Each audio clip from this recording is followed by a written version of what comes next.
Was a girl running in our group. She had a high-speed motor in a 40 Ford Coupe. She had a racing cam and a supercharged. Look out, buddy, hot rod and large. She's a hot rod. She's a hot rod.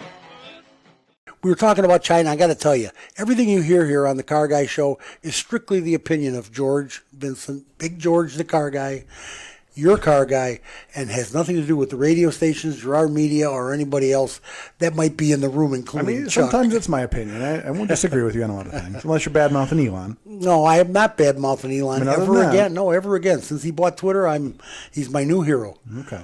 Anyway, I got to tell you, and this is the fact, if we quit buying anything from China tomorrow, it would make my day, Chuck. But remember, imagine how crazy it is that even our own fighter, we're spending trillions of dollars on fighter jets, and we can't even make the chips to put in our own. We're using their chips. We're using their parts in our own weapons. So what happens when we go to war with China? I know. Well, I wasn't going to go there. We don't want to do that, but I'm saying, right? We're in a car war with them now, right? They want to deliver cars over here. They want to. Buffett owns part of BID, the Chinese company. He wants to get them all imported over here and sell them because he can import them cheap now. Right. Because the trade deficits are all back the way they were, and everybody's everybody in China is still locked in their houses, so they're not buying cars, right? So, exactly. They're all buying electric vehicles. Overseas is big. No, actually, those numbers are going down as well. That's it. Yeah. Yeah, I took a little bit of that. I did some research on electric vehicles this week, and it's different. Things are changing, and it's not the fire. The fire isn't going out, but it's definitely starting to dwindle a little bit. Right. The people are just saying, I don't know about this whole electric thing, and if I want to go more than 20 miles or 30 miles, I got to buy a bigger battery and spend more money and. This is going to be expensive. This whole change of life. It's a change of life, and Chuck likes to compare it to Henry Ford taking down the horses. Well, I got to tell you, I don't know if that's the same because Henry Ford was charging a Model A cheap price, right? Where they're not. These cars are not cheap. Well, so I was actually just watching that today.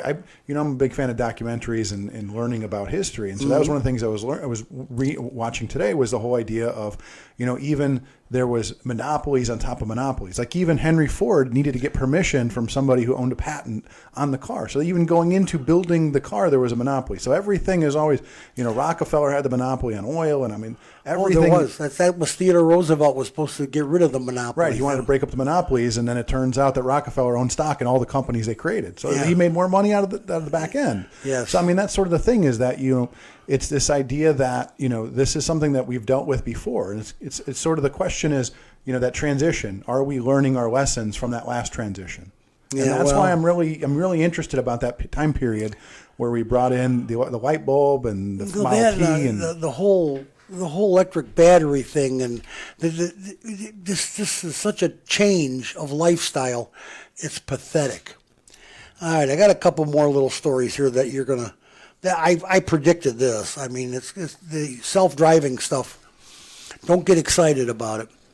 Apple has scaled back ambitious self-driving plans for its future electric vehicles and postponed the car's target launch date by about a year to 2026, according to people with knowledge of the matter. The car project, called Titan inside the company, has been in limbo for the past several months as Apple executives grappled with the reality that its vision for fully autonomous vehicle without steering wheel or pedals isn't feasible with today's technology. Right, so level 5 autonomy. Level 5 is not feasible right now. And that also, again, has to do with infrastructure. In a significant shift to the future, or for the project, the company is now planning a less ambitious design that will include a steering wheel and pedal and only support full autonomous capabilities on highways, said the people who asked not to be identified. Well, even look at the price tag on this. They expect each car to sell for more than $120,000. Yes. So, I mean, we're going to this idea where, that was kind of the joke was when people would say gas is expensive, they say, well, just buy an electric car. And the average price of an electric car is, $60,000. And now we're saying, well, now they're going to be $120,000. And we talked about, you're going to be financing cars for 10 years. The average American cannot afford these cars. Right. They can't. Well, okay, so they can't afford to charge them. So not to get conspiratorial, but that becomes the idea of why you're not going to own your car. That a lot of people are just going to hit the button and say, okay, Apple Car, come get. It's kind of like Uber without a driver. Uber without a driver. And I love it. I mean, I think for a lot of people in the city and things like that again, just kind of like problem solving. I was watching a video the other day about the robot that charges your car. It literally drives up to the back of the car and plugs in. It's all robotic. Yeah. Well, here I am driving home, and I say, Apple, pull over at the bakery on the right side. I want to get a donut. No, sir, you're on a diet. I mean, you're going to be controlled. It's all about control. This is working up to the point where the government's going to control your car. Right. The car companies are. I mean, they are already close to doing that. They are close. I mean, we've talked that. about this, the idea of being able to regulate your speed and to know how fast. I mean, you're not going to be able to speed anymore. You're not going to. And so the question becomes the greater good question. The ultimate goal of all of this, George, is remember, in everybody's mind, the goal is to save those 40,000 lives a year. Exactly. We're going to save 40,000 lives, but in the meantime, we're going to cost you $1 gazillion. Well, and that becomes the question: is what is the cost? What is the cost to save those lives? And as you said, now we're going to save thousands of lives, but then George can't get a donut, which, I mean, it sounds silly when you say it that way, but I get what you're saying is this idea that you're not going to have the freedom. And again, I keep saying is that's sort of that American spirit. It really cuts at the heart of the American spirit. If it's kind of like, okay, I don't have a car anymore. I got to call this Uber cab to give me a ride. Yeah. Cause I'm not allowed to own a car. Because again, maybe that's when you ask about the chargers in the city, maybe that's the solution is you're not going to have cars sitting in the street because there's nowhere to charge them. So they're going to have to go back to some warehouse to charge and then come back. But a new one will take its place and come and get you. Right. But then you still don't have a car. But now you don't have a car. And you know what? The American people's love affair with the automobile started way back. But so, you had mentioned something earlier about, like I have kids, my son's getting to be driving age. A lot of younger people are not running out. We're 16, go get a car. And no, they don't. I agree. I'm surprised at how many younger people aren't driving, unless it's strictly I have no choice. I have to go to soccer practice. I have a job, whatever. There's a lot of kids that aren't driving. I know there's even a whole kids in the bunch suburbs that can have a car and whatever. Yeah, I know a bunch of 19, 20-year-olds, especially females, don't want to drive. So this idea that in your mind, again, that goes to the heart of sort of that American spirit. If the kids don't have the American spirit of I want my own car, I'm 16, I want a car, I want that freedom, they don't want to leave their bedroom. Oh, I had to have a car the day I turned 16. Well, that's what I'm saying. I had a date that night. I made a date knowing that I was going to pass my driver's test. Right, I'm getting my first, yeah. But I mean, again, if the kids don't have that spirit, if the next generations don't have that spirit of I need my own car, I want to be free, I want to go and drive. It's not, it's not there. Okay. There's no initiative. So then they're not going to mind. They're not going to care. No, they're going to look at it as I mean, even like this idea of, like having somebody bring food to your house. Now, I'm a stubborn old man. I don't have food delivered. I always pick up my own food, drives my wife nuts. All these ideas, I'm going to deliver your groceries, deliver your food. I mean, that's that convenience mentality of I don't have to leave the house. The car will come pick me up if I need to go out. Or if I don't need to go out because they're going to bring the food to me, they're going to bring the groceries to me. What if I want to go to the golf course? What if I want to go? They don't want to go. What if I want to stop with the boys for a cocktail on the way home? Remember that joke about the millennials killed the golf course. The millennials killed they don't want to go to the golf course anymore. That's the thing. It's like work. They're going to sit at home and play virtual golf. Yes, they play virtual golf on their phones, and that's good enough. Right, and that's what I'm saying is that people are not going to want to leave their house the way that you used to. It's like we just want to get out of the house and jump in the car. You can look for car sales. Ford and Chrysler and GM are the ones I'm more familiar with, and they keep telling me that they're selling millions of cars a year. Right. Millions. Right. They won't be selling millions. They'll be selling maybe 1 million. Well, and that's the question, is that now instead of like a 1-to-1 ratio in America, it's going to go back to the days of, one car per family, if that, and then maybe it's going to be one car per neighborhood. What if you're late what if you're late for work and you need to speed a little bit and you can't because the car won't let you? It won't let you. I mean that. Or if you get a ride, you got to wait for it to get there and Right. take you, and he's not going to speed. And then you can't lie to your boss. Your boss is going to go in there and go, I'm looking at the app right now. It says you're going to be 10 minutes late. Yeah, you were 10 minutes late. Absolutely unbelievable. What we have actually we're getting ourselves into here, and don't realize it. You think things are going to change big? They're going to change bigger than you ever dreamed they're going to change.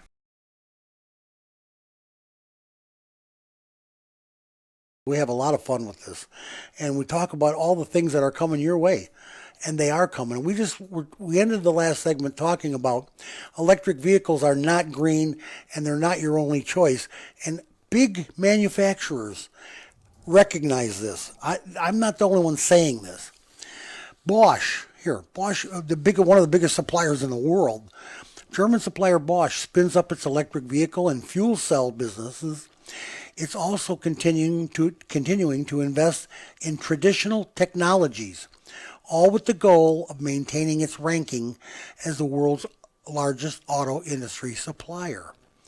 They have invested $6 billion on electric vehicle and fuel cell technologies this year alone, but the company, according to the president, has no intention of abandoning its core products, such as fuel injectors, braking and fuel system components, as it transitions to EVs and other, quote, alternative technologies.